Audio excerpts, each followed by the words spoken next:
am Ann Mozakowski, President of the League of Women Voters of Central Delaware County.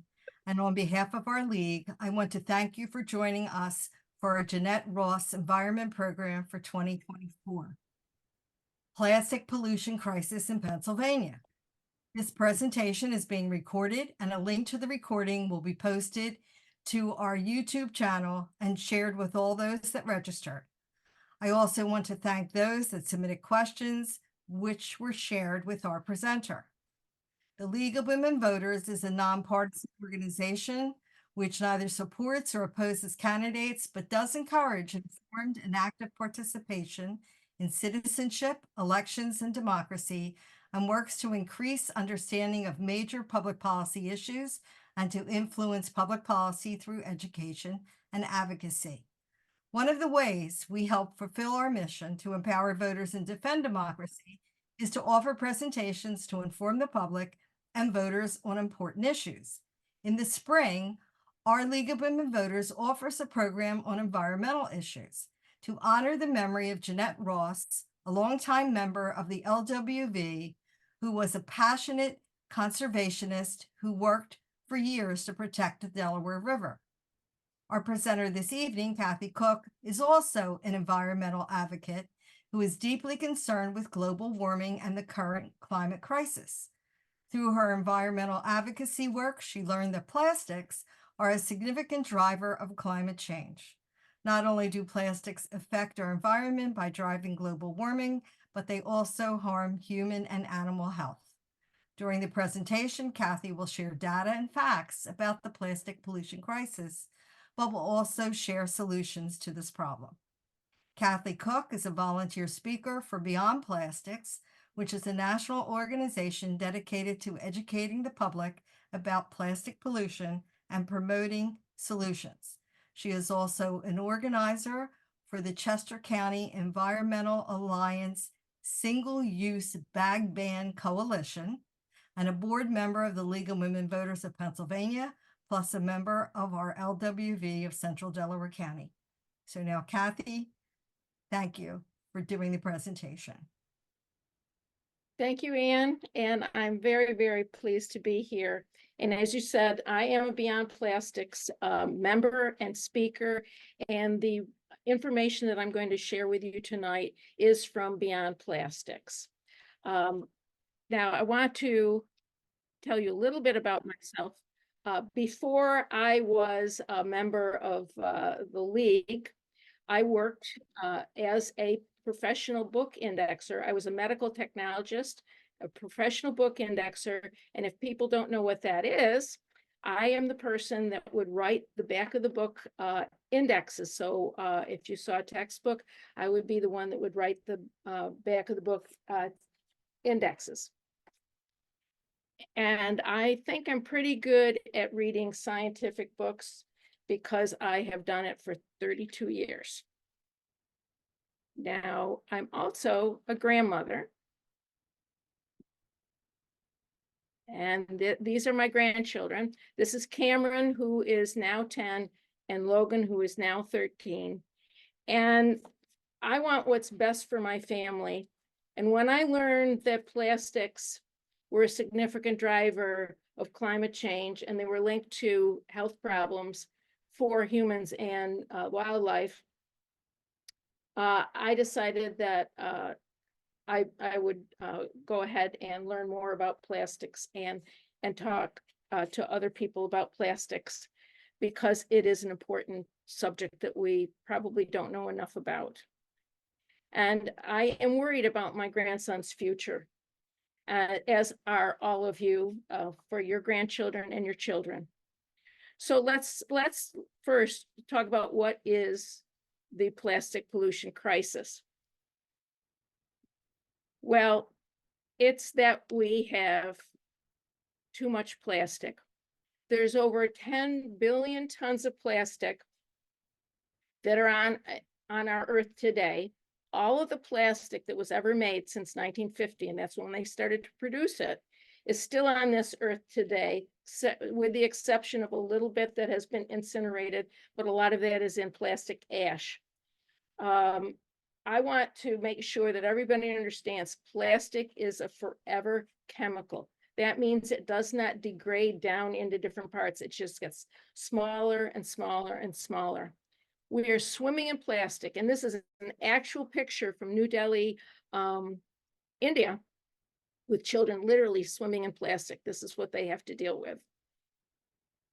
And not only are we swimming in plastic, people are carelessly tossing along on our roads.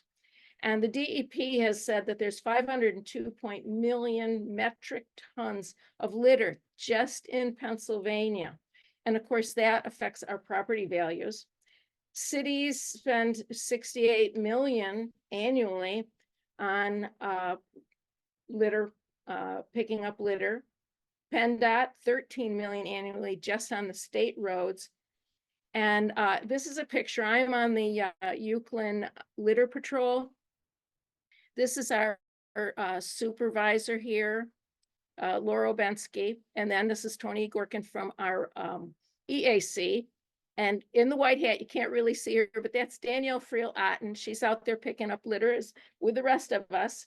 And most of what we find is plastic bottles, plastic bags, coffee cups.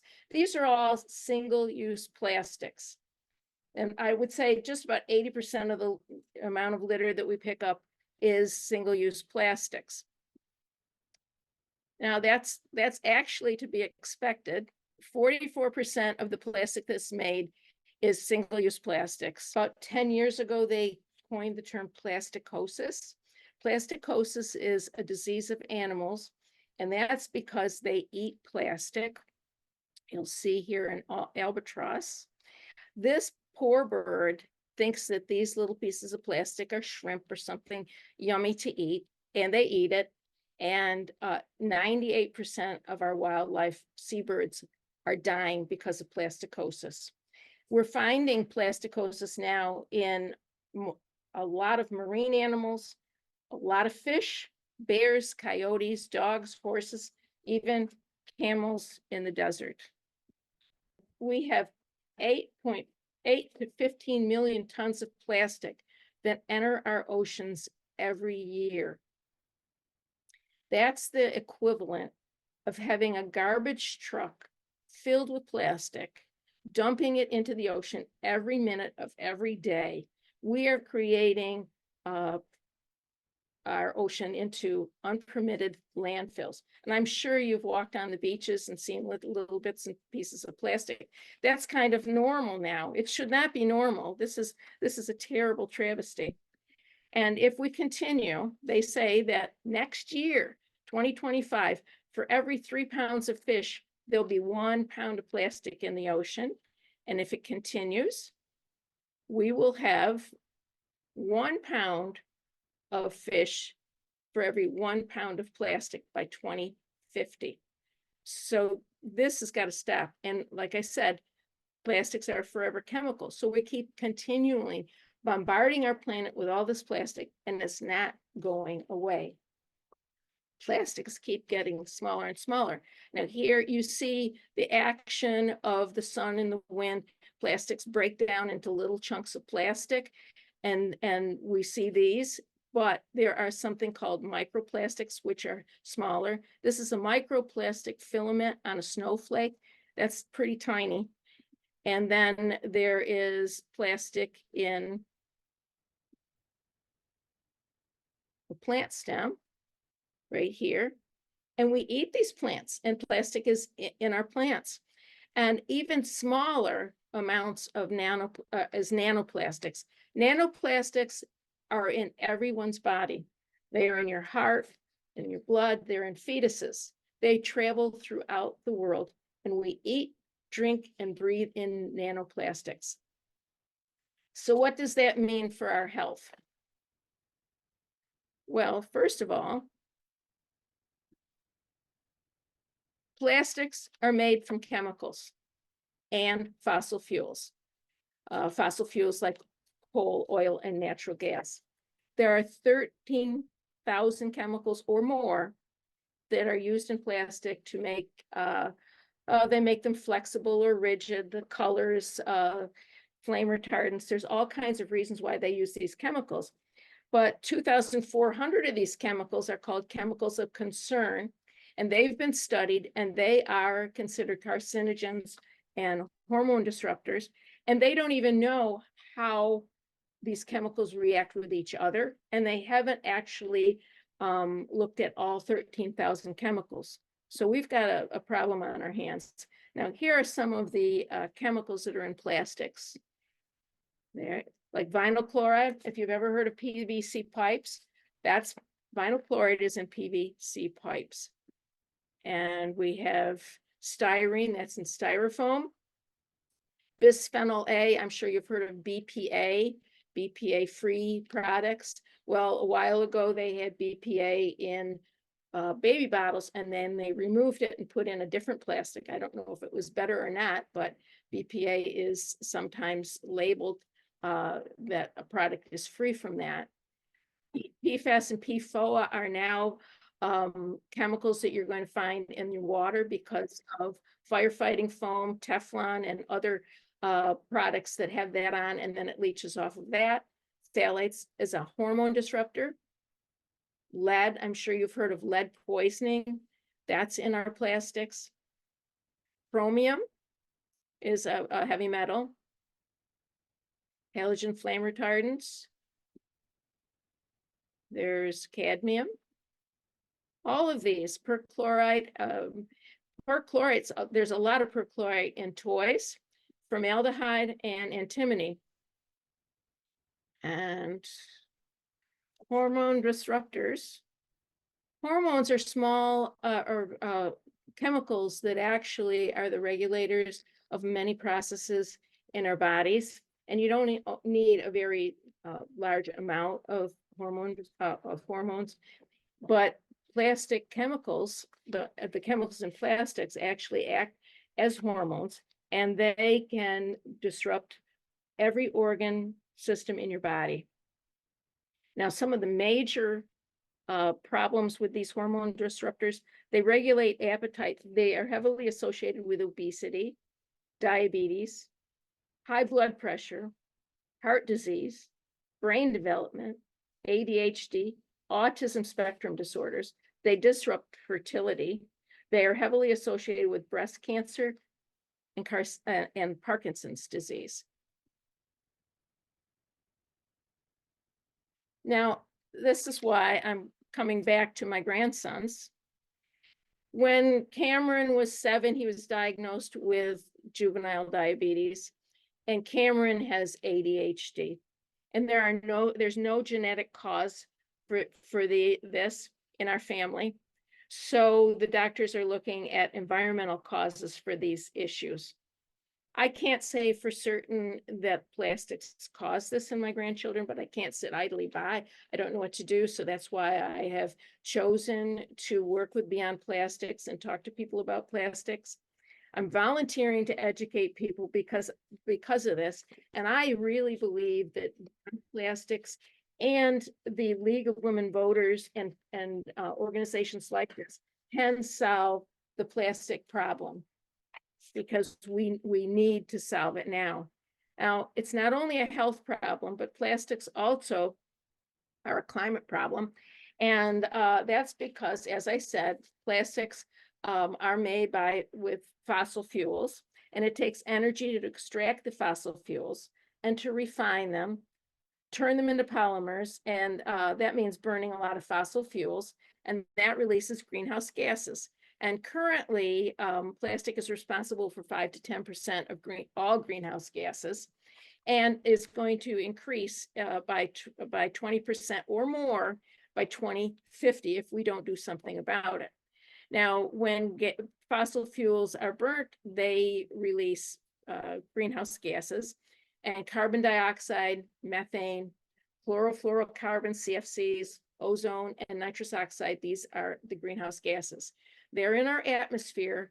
The Earth or the sun radiates down infrared radiation, and then the greenhouse gases re-radiate this back, so it traps all of this warming in our atmosphere.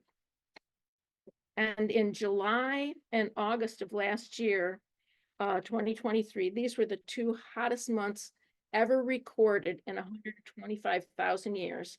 The temperature rose globally 2.21 degrees Fahrenheit since late 19th century. And our oceans are rising because of the melting of the ice caps. November 2023, our planet exceeded the 1.5 degree threshold necessary to protect us from the worst ravages of climate change. But there is some good news, because the International Energy Association says that we are actually making strides in stopping global warming, because we are actually using more renewable energy. In fact, renewable energy is supposed to be overtaking fossil fuels by 2025 as the largest source of electricity. So we are in the midst of an energy transition, but of course the plastic industry knows this, and they want to keep their market share. So instead of using their liquefied natural gas for fuel, they're pivoting to their plan B, which is to create more plastics. This actually affects Pennsylvania quite a bit, because we are an LNG state where we manufacture. We're the second to Texas in the manufacturing of liquefied natural gas. We have 100,000 fracking wells currently in operation, and the byproduct of all this LNG is ethane. And ethane is, well, first of all, here is a frack well, but ethane is what they flare off. Here's flaring off of ethane from a gas well. So that was a byproduct. So instead of flaring, they're now sending it to a place, several places, but in Pennsylvania, they send it to the Shell Beaver cracker plant in Beaver County. And it cost $6 million to make. And it was the largest subsidy in Pennsylvania history. And what they do is they take the ethane. It's very fuel intensive. They jack up the temperature in the furnace to 1,650 degrees Fahrenheit. They break the bond in the ethane, which actually they call it cracking. So that produces ethylene, and then they make polyethylene out of that. And that is the basic building block for all plastics. So the petrochemical company has found a way to use the byproducts. So they're making even more money by making plastics. This is what the Beaver cracker plant actually manufactures. These are polyethylene nurdles. They're little tiny pellets that actually get caught up in the air when they're transporting to boxcars and trucks. And here you'll see, this is the Beaver cracker plant here. This is the Ohio River. And this gentleman is from the Eyes on Shell community group. They are citizen watch group that monitors the environmental impact of the Beaver cracker plant. Now, even before the Beaver cracker plant was built, as they were building it, there were problems in the build out. There were supposed to be more jobs than they promised, more jobs than were actually delivered. There were a lot of noxious smells that came out of the plant. There was plant pipeline leaks and ruptures. And after the plant started production, it's been in production about a year and a half. There have been 31 malfunctions, 15 notices of violations, and the $10 million worth of fines. And people in Beaver County are getting sick. And also the fish in the Ohio River here are dying because they are eating the nurdles that come off of the plant. To maximize profits, the petrochemical company is actually building out in southwestern Pennsylvania. They want to triple plastic production by 2060. And the Allegheny Conference on Community Development prides himself that we are going to have a petrochemical hub similar to that of Louisiana in Southwest Pennsylvania. And if you're familiar with Louisiana, they have a petrochemical hub there, and between New Orleans and Baton Rouge. And there's 83 chemical plants in that area, in an environmental justice area. And just in that small area alone, it has 800 times the amount of cancer anywhere in the United States. Now, Pittsburgh is not too far from Beaver County. And even there, Pittsburgh has a double F rating for the American Lung Association from smog, particulate pollution from fossil fuels. Allegheny is in the top 2% of cancer risks from air pollution.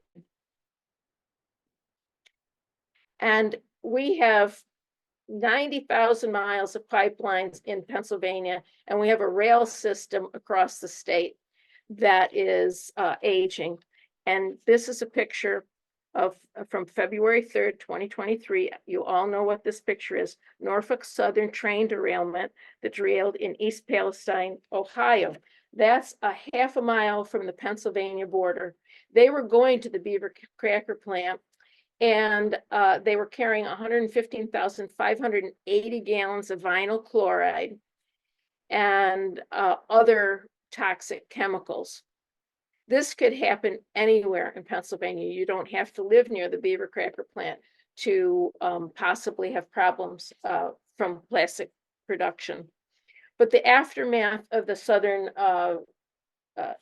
Norfolk Southern rail disaster caused coughing, rashes, breathing problems in the inhabitants, and also the investigators that went in. They had these problems.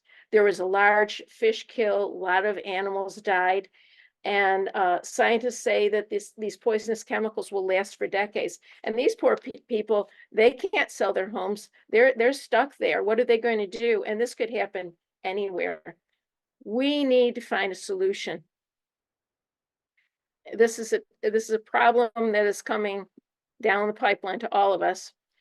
And the easiest solution is single-use plastic bag bans. It sounds so simple, but remember I said that there was 44% of the plastics that's ever manufactured. If we took away 40% or 44% of the plastics, that would do an awful lot to combat climate change and help with our health.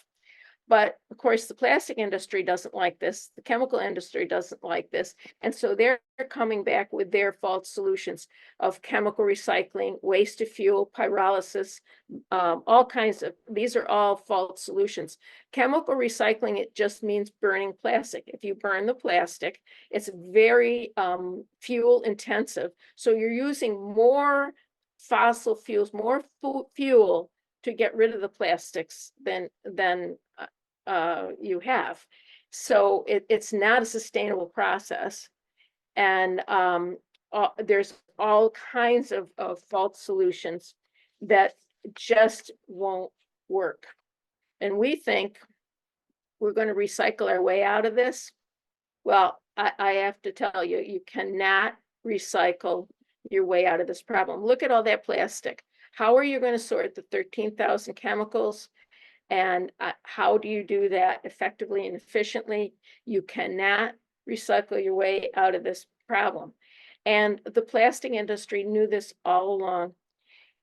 I'm sure you've seen all these chasing arrow signs and the resin coats here. Well, the plastic industry really pulled a fast one on everyone. These chasing arrow signs that you see here, just the arrows alone, they were actually designed by Gary Dean Anderson in 1970. He was a design student that won a contest from the Container Corporation of America. And he won it for a paper recycling sign for circular recycling. And he didn't patent it or anything. And in 1988, the plastics industry came along and they confiscated it and put their resin codes in, and they talked about recycling plastic. But they knew all along that you could only recycle ones and twos and sometimes fives. And I'm going to stress that again, only ones and twos and sometimes fives. And each area, each township has their own rules and regulations on how they do this. But you know, a lot of our plastic, most of our plastic goes in the landfills. Only about 5 to 6% of our plastics is ever recycled. Now, we have such a flow of plastic in this country, and we need to stop it. And that was the actual message in May of 2023. Turn the tap off on plastics. This is a 30-foot sculpture in Nairobi, Kenya. All of this plastic just came off the streets of Nairobi. This is just plastic litter that they found. They created this 30-foot sculpture for a UN meeting. It was the United Nations. They had an environmental program report, and that's where they demanded that we do something about the global plastics problem. And they started work on a global treaty, plastics treaty at that point. They're still working on it, and they will continue to work on it for a long time because it's going to be a very hard, long process. In the meantime, Judith Enck, seen here, she was the former EPA director, Region 2, under President Obama. And when she lost her job from the end of the Obama administration, she went to Bennington College and founded the Beyond Plastics organization. And she says, to solve the problem, we have to go to the manufacturers. They need to design less harmful products, and that we need them to take and force them to take responsibility. She said legislative issue, the only way to solve the plastic crisis is legislatively. So she talks about extended producer responsibility laws. These are laws that are designed for the manufacturers to take the responsibility for waste management of what they create. And a lot of these extended producer responsibility laws are being put in place because of strong voter pressure. Many states and countries are doing this now. In fact, this is a global effort, and many countries are working on this. Canada prohibits the manufacturing and importing of 6 categories of single-use plastics. And other countries in Africa and all around, and this was in 2021. So this is really kind of an obsolete slide. I couldn't find anything more, but Australia is picking up the pace. Many more South American countries are taking, getting on the bandwagon of this. Now, plastic bag bans do work. The Philadelphia ban went into effect in 2021, and Pittsburgh, the University of Pittsburgh and the Swarthmore College students studied it. And they said that 90% of Philadelphians now use reusable bags, and people who are refusing bags have tripled. And the ban in 1 year prevented 20 million bags from being used in the city. So just think of the effect of this if we did it all across the United States, all across Pennsylvania. In 2021, there were about 500 cities and towns across the United States. And today we have 12 states that have statewide bans, such as California, Connecticut, Delaware, Hawaii, Maine, New Jersey, New York, Oregon, Vermont, Washington, Rhode Island, and Colorado. Now, here is a list of plastic bag bans in Pennsylvania. There are 2 groups working that I'm working with. The Montgomery County group here will show some of the groups here, and then the Chester County group is here. We have Excel spreadsheets on all of the boroughs and townships. And we are working on these with the townships. And I want to stress that being a member of the league or being a member of Beyond Plastics, you can do a lot to help with the plastic crisis.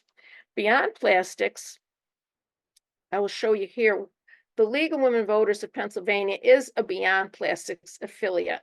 So we have all the information from Beyond Plastics. And this is an old map, but Beyond Plastics is educating across the United States. And they have training, free training for anybody that wants it. And I'm going to show it here. And it's a continuous kind of thing. They have these, you just have to use the QR code if you're interested in that. And I'm here today to ask everybody, if you are in a town, living in a town, ask your supervisor if you're working on a single-use plastic bag ban. If they're not, tell them that you're interested in it. We have plenty of resources that we can share with anyone. And the Southeast Plastic Bag Ban Group meets every 6 weeks. And the Chester County Bag Ban Group meets every 6 weeks, but we alternate it. So there is a meeting every 3 weeks or so. So you can get information. You can also talk to people that have worked on bans to talk about their problem issues and what to do about it. The same information is shared between these groups. It doesn't matter if you go to the Chester County group or the Southeast Plastic group, whatever. We have all the resources up on the League of Women Voters website. We're sharing them with the CDC Delaware League. There's an awful lot of information here that we're sharing. We're all on it together. I happen to work with Rachel Griffith on the Chester County Sustainability Coordinator, and she's working on the Chester group. And I would imagine that Francine Locke, who is your sustainability coordinator, would love to have the league come and help with single-use plastic bag bans. And I would highly recommend that you talk to Francine and see if you can't do something with her, because the league is a very important group and we have power and we should be using it. I hope to present this webinar to other leagues and maybe do it a little smoother way than that has been done tonight. But we need to educate everyone in the state. I am working with the Penn Environment, the Southeast Plastic Ban Coalition Group, Move Past Plastics in Carlisle, Pennsylvania, and a bunch of other groups. We're all in this together. And I also want to say that the Indiana League has created a wonderful e-booklet called All About Plastics. That should be in your clearinghouse. I'm pretty sure it is. And Kathy, if you want to put up the CDC logo and QR code, that would be nice. And I'm going to go quickly through the questions that were posed when you registered, and then we are going to open it up to more questions. One is, how is the effort to reduce plastic pollution in the US compared to other countries? I think the European Union was first in 2018 to adopt something called a circular action plan. And they are now working on that. In 2020, they adopted it and they're working to curb plastic waste. They're doing more research and development.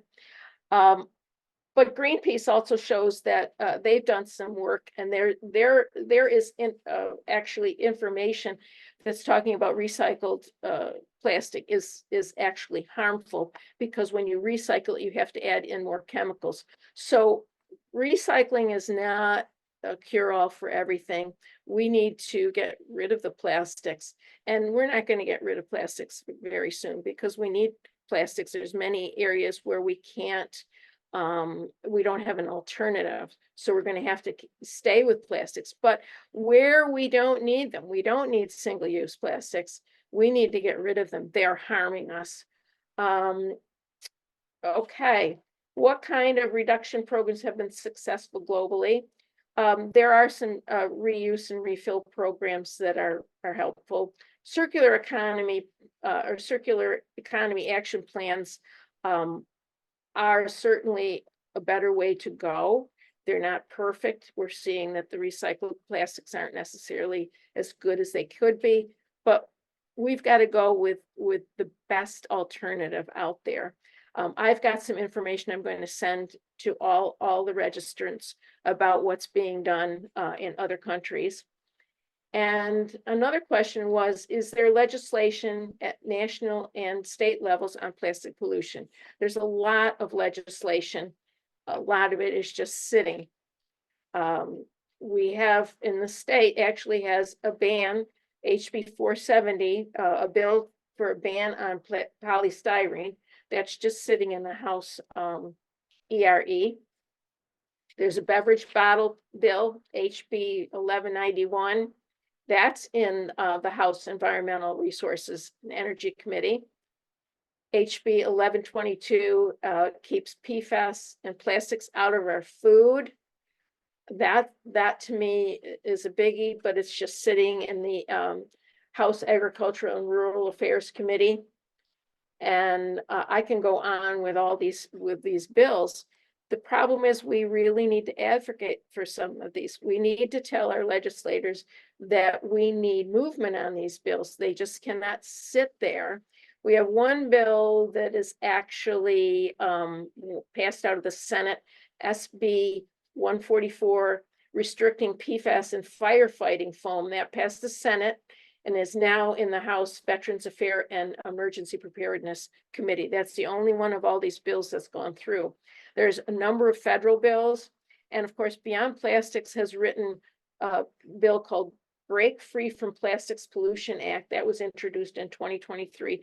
This combines all of the extended producer responsibility portions of what Judith Hanks was talking about. It talks about single-use plastic bags, bans, and it also has a pause in building out of new plastic facilities until all the critical environmental justice is discussed and gone over, and that health protections are implemented.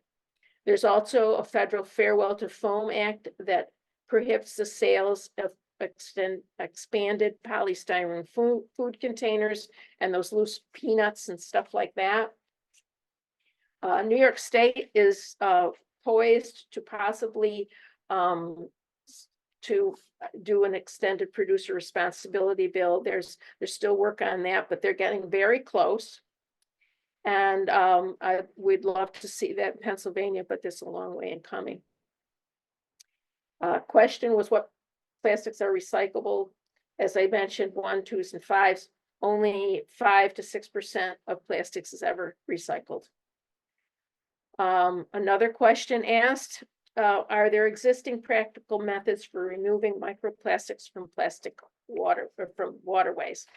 And there are filters. You don't want to have filters that have plastic in it. Polyamide filters have plastic in it.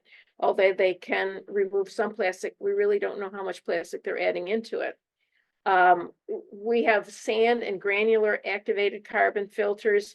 They can actually remove 88.1% of nanoplastics. If you boil and filter your water, you're removing about 90% of the nanoplastics. And there are some activated charcoal and epoxy systems for wastewater treatment plant. I wasn't able to get how expensive they are, but I'm sure that they can be somewhat expensive. Here's a question. Microplastic detected in water is linked to many illnesses, particularly of concern for children. How can we focus more advocacy on protecting clean water? we need to get out there and make some noise. We need to advocate for clean water. We need to talk to all kinds of people about why we need to get rid of plastics. We also need to talk to our legislators, and we also need to vote in people that are willing to take up these issues. We cannot have more drilling in Pennsylvania. We can't continue with the same old, same old. We need to transition to renewable energy. The next question was, how can we influence Coca-Cola and other significant sources about plastics? That's what Beyond Plastics is doing. Along with League of Women Voters, along with all kinds of environmental groups, we need to work together, and we need to find legislative champions in our in Pennsylvania. People like Greg Vitale and Carolyn Comita and Daniel Frillat and others, they can sponsor bills like extended producer responsibility bills. And we need to ask them to do this. We need to work with our legislators. We need to help them. We need to help our sustainability coordinators. They can't do it all themselves. We all have to get in there and work hard. Someone asked about if there are alternatives for plastic wrap. And I'm going to send a list of those, but they would be like bees wrap. People are using mason jars now more than ever, glass storage containers. I have a list of these and I will send them. I thought it was interesting. Glad Wrap now has a 50% plant-based plastic wrap. So they're trying to move in the right direction.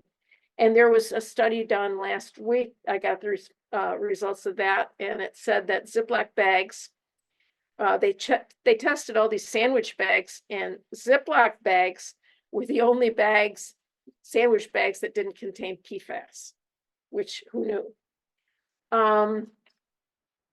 And we've talked about biological bioplastics, I think it is. Yeah. And there is a petrochemical company in Brazil, and they have created what they call a fully biological polyethylene plastic. And they're actually making things out of sugar. And there are some other work being done with seaweed and bamboo, I think it is. So as we transition to using fewer bags, it's going to actually increase research and development for new alternative products. And I think we're on the cusp of that. So hopefully I've given you a smattering of the problem of plastics in Pennsylvania and elsewhere. And if there's any other questions, I'll be happy to try to answer them. So Kathy, thank you. I'm looking at the time. We try to keep these presentations to an hour. So what I'm going to suggest is we're going to do closing remarks. We're going to stop the recording. And if you have a few minutes, Kathy, and if other people want to stay on and, just ask you some questions and have a dialogue, that would be great. So for the closing remarks, I want to thank you again for sharing your expertise and for giving us a challenge to be the advocates to go beyond plastics. Also want to thank all those that registered for this presentation. And as we stated, we're going to send you the link to the recording and all these additional resources that Kathy mentioned.